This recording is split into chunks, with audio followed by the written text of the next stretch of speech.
ቢጠይቅ 2 ዓመት ይሆነዋል አሉት። ከዚህ በኋላ ምን ሊያደርግ ነው ማለት ነው? ሊያስገድል ሊነሳ ነው ማለት ነው። ይህንን እንግዲህ መተርጉማን አባቶቻችን ሄሮድስ ክርስቶስ የመሰለው የአንድ ክፍል ገዥ ነው። ነገር ግን የዓለም ንጉሥ ነው፣ የዓለም መድኃኒት ነው። ይህንም ባለማወቁና ካለማወቁ የተነሳ ሕፃኑን ለመግደል ተመካክሮ ሰራዊቱን አሰልፎ ስለቱን ስሎ ተነሳ። በዚህን ጊዜ ግን የእግዚአብሔር መልአክ ለዮሴፍ አረጋዊ በሕልም ተንስ ንሳ ሕፃነ ወእሞ ወጉዕ ብሔረ ግብፅ፣ ተነሳና ሕፃኑንና እናቱን ይዘህ ወደ ግብፅ ሽሽ አለ። ይህ እንግዲህ የተወሰኑ ጥቅሶችን ከዚህ ከመጽሐፍ ቅዱሱ ጋር አብረን እንውሰድ። ከያዝነው ርዕስ ጋር ሕፃኑንና እናቱን ይዘህ ሽሽ ያለው ላይ ሸሽቶ ማምለጥ ግድ ነው ማለት ነው።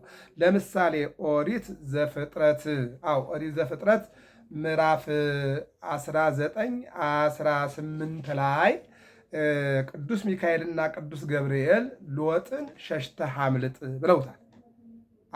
ሰዶምና ገሞራ በእሳት ዲን ሊለበለቡ ነውና አንተና ቤተሰብህ እንድትድኑ እግዚአብሔር ስለሚፈልግ ወደ ኋላ ሳትመለከቱ ወደፊት ሸሽታችሁ አምልጡ። ሸሽቶ ማምለጥ ይቻላል። ሎጥ ሸሽቶ አምልጧል።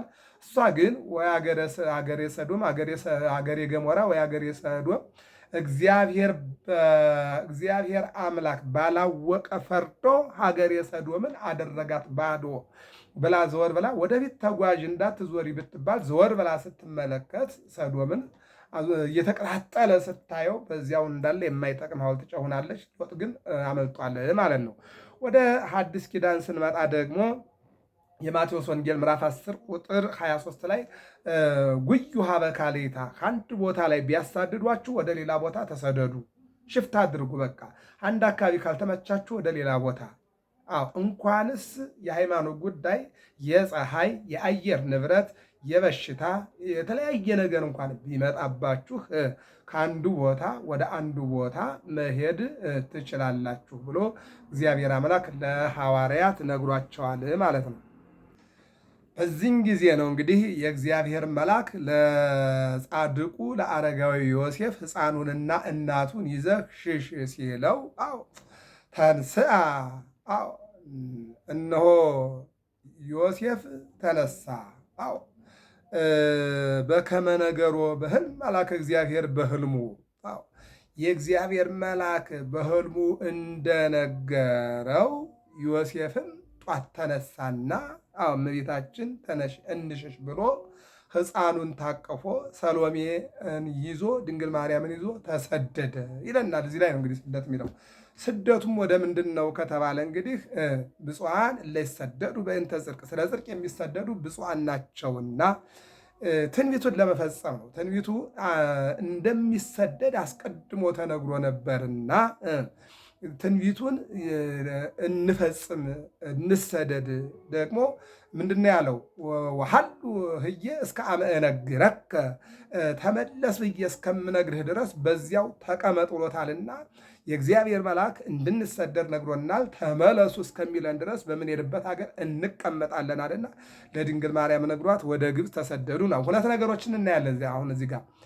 አንደኛ ወዴት ተሰደደ፣ ሁለተኛ ለምን ተሰደደ የሚሉ ነገሮችን እናያለን። እንግዲህ ጽጌ ገና 40 ቀን ስለሆነ በሌላ በተመሳሳይ ሰዓትም ስለምንማማረው ተሰደደ ካልን የማቴዎስ ወንጌል ምዕራፍ 2 ላይ እንግዲህ ራእይ 12 ቁጥር 6 ላይም እንግዲህ ያው ስደቷን ይናገራል። ዘመነ ወአዝማነ ወመንፈቀ አዲ 3 ዓመት ከ6 ወር ተሰዳለች ብሎ ባለ ራእዩ ዮሐንስ ወንጌላዊ ተናግሯል። እሱም በሌላ ቀን እንማረዋለን። በአጭሩ ግን ወደ ማን ተሰደደ? ወደ ግብፅ። ወደ ግብፅ ተሰደደ። ከዚያ ቀጥሎ ወደ ኢትዮጵያ፣ ከዚያ ቀጥሎ ከኢትዮጵያ ወደ ግብፅ፣ ከግብፅ ወደ ኢየሩሳሌም ከ3 ዓመት ከ6 ወር በኋላ ተመልሷል ማለት ነው። አሁን ብዙ ሀገራት አሉ። አሜሪካ አለ፣ ፈረንሳይ አለ፣ ጀርመን አለ፣ አውሮፓ አሉ። ወደ ግብፅ ለምን ተሰደደ? ወደ ግብፅ ለምን ተሰደደ የሚለውን እንመልከት። አንደኛ ትንቢት ለመፈጸም ነው። ግብፅ ጸዋዕክዎ ለወልድየ ለክብረ ቅዱሳን፣ አስቀድሞ ልጄን ከግብፅ ጠራሁት ተብሎ ስለ ግብፅ የተነገረ ሸክም እግዚአብሔር በፈጣን ደመና ወደ ግብፅ ይመጣል። ልጄን ከግብፅ ጠራሁት። ሆሴዕ ላይና ትንቢተ ኢሳይያስ ላይ ሕፃን መድኃኔ ዓለም እንደሚሰደድ እግዚአብሔር አብም አስቀድሞ እንደወሰነው ልጄን ከግብፅ ጠራሁት ተብሎ ይልቁም ደግሞ ደመና ቀሊል ዘይቤ ኢሳይያስ ይእቲኬ ማርያም እንተ ጾረቶ በከርሳ ለወልደ እግዚአብሔር አለ ኢሳይያስ። ፈጣን ደመና የተባለችው እመቤታችን ድንግል ማርያም ናት።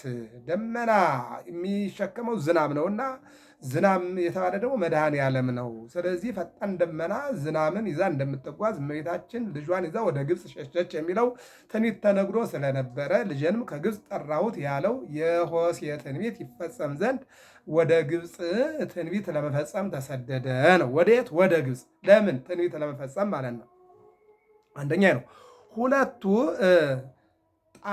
ጣዖታተ ግብፅ ኩሎ ቀጥቂጦ በእግሩ ይዌይ ወይታፈሩ ሰራዊተ ሄሮድስ ጸሩ ዘበላይሊሁ እኮ የመከሩ የግብፅ ጣዖታትን ግብፅ የላም ጣዖት አለባትና ያንን ጣዖታት ለማፈራርስና ለማጥፋት ስለ ግብፅ የተነገረ ሸክም ይልና እግዚአብሔር ወደ ግብፅ ሲወርድ ግብፅ አልቻለችም፣ ተብረከረገች፣ ወደቀች። ተራራው፣ ጋራው፣ ሸንተሩ ጣዖታት ወረዱ። እነ በዓል፣ እነ ሞሎክ፣ እነ ስታሮት፣ እነ አጵሎን፣ እነ ዳጎን የተባሉ ጣዖታትን እነሱን ሊያፈራርስ ሁለተኛው ጣዖት ለማፍረስ ማለት ነው።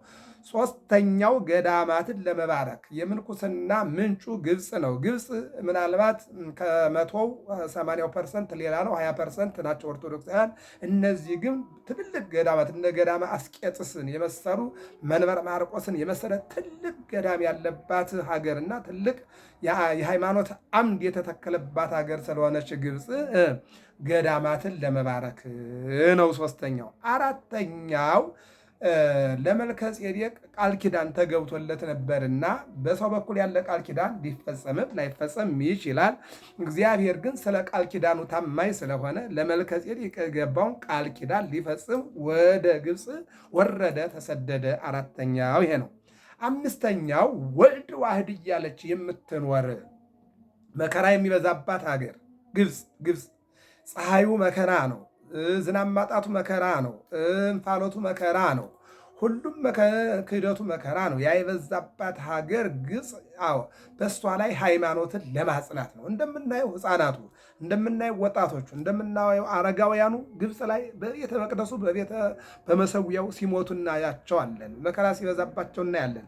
ነገር ግን ግብፅ ላይ የፈለገ መከራ ቢበዛ ክርስቲያኖች ቢያንሱም ሃይማኖታቸው የበረታና የጸኑ ናቸው። ሞት እየመጣ እየሞቱም በአምልኮታቸው ጸንተው የሚኖሩ ሀገር ማናት ከተባለ ግብፅ ናት። እና ግብፅ ለምን እንደዚህ በረታች ጠነከረች ከተባለ ወደ ግብፅ የተሰደደው ሃይማኖት ለማጽናት ነውና፣ ስለዚህ ግብፅ እስከ ዓለም ፍጻሜ ድረስ በሃይማኖቷ ጸንታ የምትኖር ሀገር ናት ማለት ነው። ከዚያ ቀጥሎ ወዴት ከተሰደደ ተባለ? አሁንም ወደ ኢትዮጵያ ነው። ወደ ኢትዮጵያ ስለምንድን ነው ከተባለ ያው ትንቢቱ 126 ሀገሮች አፍሪካ ይባላሉና ትንቢት ለመፈጸም ኢትዮጵያ ላይም ብዙ ጣዖት አለና ያን ጣዖት ለመፈራረስ እንደገና ደግሞ የቃል ኪዳን ሀገር ናትና እመቤታችን የነ ቅዱስ ቶማስ የነ ማቴዎስ የነ 9ኙ ቅዱሳን ሀገር ስለሆነች እሷንም ደግሞ ለመባረክ ማለት ነው። በሌላ መልኩ ቃል ኪዳኑን ለፈጸም ከዚያ ቀጥሎ ደግሞ አሁንም ከግብፅ ቀጥላ ደግሞ በመከራ በስደት በሃይማኖት ምክንያት ቤተክርስቲያን የሚቃጠልባት፣ ሕፃናት የሚገደሉባት፣ ወጣቶች የሚገደሉባት፣ አረጋውያን የሚገደሉባት፣ ካህናት የሚፈልሱባትና የሚቃጠሉባት ሀገር ኢትዮጵያ ናት ዛሬም እንደምናየው። ስለዚህ አሁን ይህ ሁሉ መከራ አሁን በቅርቡ እንኳን ራሱ አንድ ቤተክርስቲያን ላይ ህንፃ እናያለን ብለው ስንት አባቶቻችን እናቶቻችን እንደሞቱ እናያለን። እንደገና ደግሞ ገዳማት ጉብኝት ሄደው በየገዳማቱ ወደ ግሸን ሄደው መኪና ሲገለበጥ፣ ወደ ቁልቢ ሄደው መኪና ሲገለበጥ፣ ወደ ላሊበላ ሄደው መኪና ሲገለበጥ፣ ወደ አክሱም ሄደው መኪና ሲገለበጥ፣ ወደ ሳማ ሰንበት ሄደው መኪና ሲገለበጥ፣ ወደ ተለያዩ ገዳማት ሲሄዱ፣ ወደ ጣና ሄደው መርከብ ሲበላሽ፣ በዚህ ሁሉ ግን ትናንት 50 ምዕመናን ቢሞቱ ነገም ቢጨመር ምዕመናን ሞት አለ ብለው ከገዳማት የማይቀሩባት ሀገርና አምልኮታቸውን የሚያበዙባት ሀገር እግዚአብሔር ኢትዮጵያ ናት ማለት ነው። ስለዚህ ግብፅ ከዚያ ወደ ኢትዮጵያ ነው የመጣው የተሰደደው ማለት ነው። ወዴት ተሰደደ ለሚለው ወደ ግብፅ ወደ ኢትዮጵያ ነው ባጭሩ።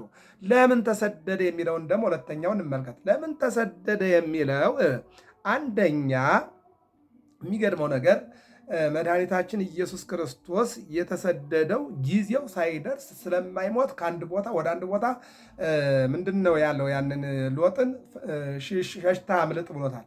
ጌታም ለሐዋርያት ወደ ሌላ ቦታ ሽሹ ብሏቸዋል። እና ይህን ያስተማረ መምህር አምላክ ስለሆነ ያለ ሰዓቱ ስለማይሞትና ደሞ ስለማይፈስ ሸሸት ብሎ ለመቆየት ማለት ነው። አንደኛው ማለት ነው። ሁለተኛው የአዳምን ካሳ ለመፈጸም ነው።